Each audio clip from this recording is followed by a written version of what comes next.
Adventures with Don. Today, we drove out to the Living Memorial Sculpture Garden. It's off of Highway 97, north of Weed, California. What this place has is several of these bronze sculptures scattered throughout the area, all of them commemorating the sacrifices our veterans have done, along with their families and others. It's really a pretty cool place. But today, I'm kind of doing a pre-planning trip, checking the area out, looking for a good photo op. Because later, a group of local photographers are going to come out here at night and try to do some night photography. Basically, we want to get Mount Shasta in the photo, hopefully a sculpture, and the Milky Way. So much better to scope this out ahead of time in daylight, try to get the best angles, so when you come back at night, you're not falling all over yourself. Well, at least I'm not. And it's a beautiful day for it.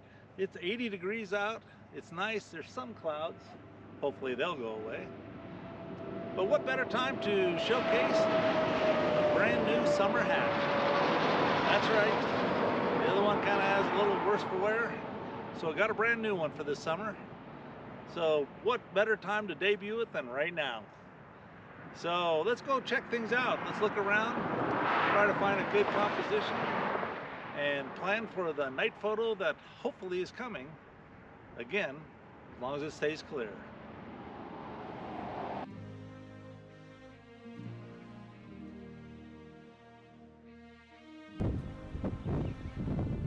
One of the cool things that are out here at the sculpture garden is this veterans wall. Anyone who served in the military can have their name put up here. Just give them a little honor of having to take a time out of their life to serve their country. There's about a dozen different sculptures scattered around. These are a couple of them, even though they're not going to work out what I want for a night photo. They're still pretty darn cool.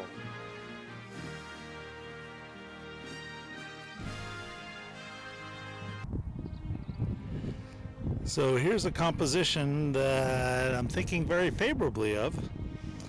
I wish I saw a little bit more on the mountain, but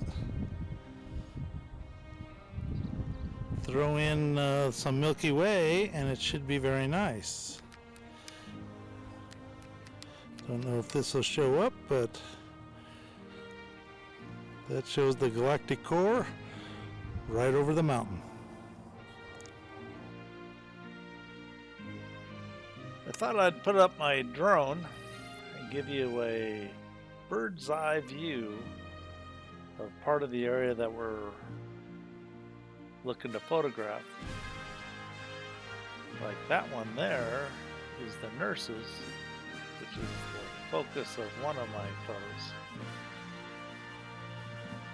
I'm still working on my drone flying techniques. A little bit less than desirable so far. It doesn't help any that it was kind of windy. The drone was being buffered around a little bit. I think it actually gave me a warning that I shouldn't be flying. But at least I didn't crash.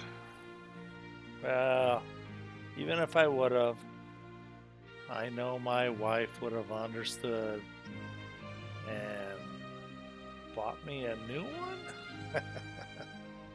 Yeah, probably not much chance.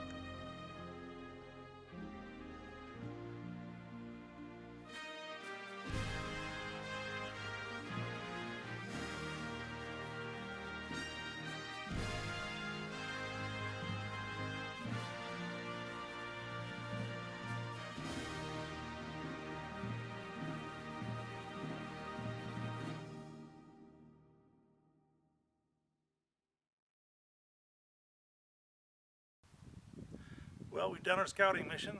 We've gone out to the site, looked for different compositions. I think I have a couple, 2, maybe 3, and then I always have a plan B of somewhere else to go just in case.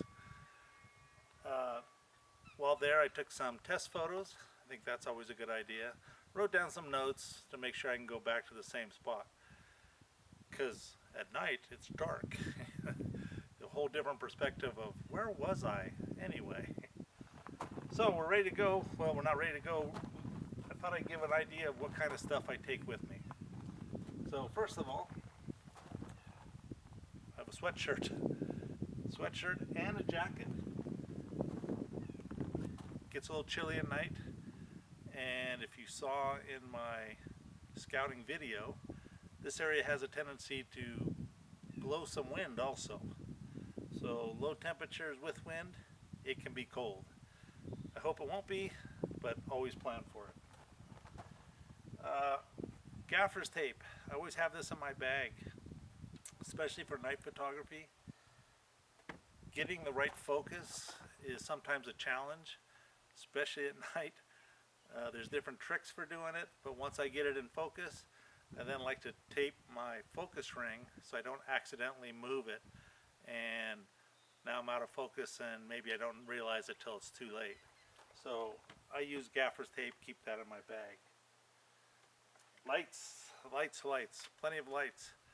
I have a couple of these light panels, LED light panels, and I have this one, which is a little bit better. It can change the color of the light from a warm to a hot color, which may or may not be necessary. I use these to potentially light paint the subject. In this case it'll be sculptures, so make them stand out a little bit more. I either use a light panel and use it as low level lighting, easy to say. So you have it set off to the side, try to have it down really low, and it'll just light up your subject. Flashlights. You cannot have enough flashlights. This is a really cool one. It's rechargeable.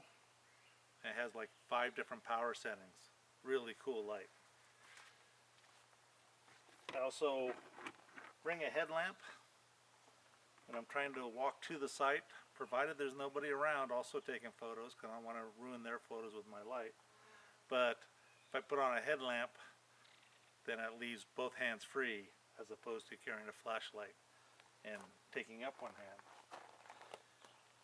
So for lights, batteries. I always have extra batteries. Nothing worse than you're trying to work your photo, you're fine-tuning it, and all of a sudden your light starts dying away because the battery died.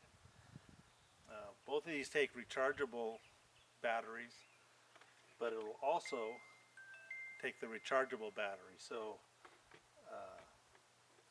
it'll take a rechargeable battery, or it'll take regular batteries. That way, no matter what, as you can tell, I've got enough batteries. I have my GoPro just in case. Don't think I'll use it at night, but just in case. Notebook. The notes I wrote from the other night or other day when I was out scouting, so I can reference it on where I set up, what my settings were, focal length settings. Obviously at nighttime the other settings will be different. I also bring a bunch of gels. They're called gels. Things like the movie industry uses to change the color of light. These LED lights have a tendency to give out a blue cast. So I can use one of these gels to counter that and try to get rid of the blue cast. I can probably get rid of it in, post-processing, but I'd like to get as much the first time at the scene than having to worry about post-processing. Of course, got the camera, got different lenses. We're good to go there. Tripods. Can't have enough tripods. Here's 2, and there's one on the camera's using right now. I'm going to take all of those. I might use them for a light, for the camera, or something similar. This is my Ioptron Sky Tracker. What this will do is once I calibrate it at the scene or location, it'll track with the Earth's rotation. So once I have it calibrated and I hook up my camera to it, then it will rotate with the stars. So I can take a lot longer exposure with no star trails. So get a lot more light in, show a lot more stuff. To make that work, to calibrate it, I have this laser light. It is great. Before, you had to look through the back viewfinder and try to get this thing focused onto the North Star. But when you're looking through the back of it, the North Star looks like any other star. Found this trick. This will mount to the back. It'll shoot straight out its little viewfinder, and you just fine-tune that laser light right onto the North Star. Super easy, whole of a lot quicker. Great way to go. Like other things, extra battery for it. A chair. Man, I always try to bring a chair. Night photos can take a while. Either you're waiting for the Milky Way to show up in the right spot, so you're just sitting around waiting for that, or you're taking long continuous exposures, like for star trails. So for me to do star trails, I usually do about 40 to 50 minutes worth. A lot of time to just be standing there, so I got the chair to sit down. Speaking of long exposures, my Pluto trigger. This is an intervalometer that is run off of an app on my phone. So again, if I'm doing like star trails, a whole bunch of continuous photos, the app will tell me, I can say I want 50 photos and each photo to be 2.5 minutes long. Go. And then I can walk away and come back whenever that time is run out. What else did I bring? Oh, a table. Now you're probably wondering, are we going to be playing poker out there or something? No, one of my compositions is just a little bit lower than I would like. So I'm playing with the idea of putting this out, putting the tripod on it to raise the camera so it's at a better composition. Kind of on the fence on this one, I don't know. It presents some logistical issues of getting up to the camera to make sure the composition's right. I don't know how that's going to go. We thought of it and I'm still toying with it. But like I said, I have more flashlights, I have more lights. I need a Sherpa to carry all this stuff to my site. Unfortunately, the two spots I found, they're probably 30 to 70 yards away from the car on a trail, so I'll have to shuttle a lot of stuff, but I've got all night, right?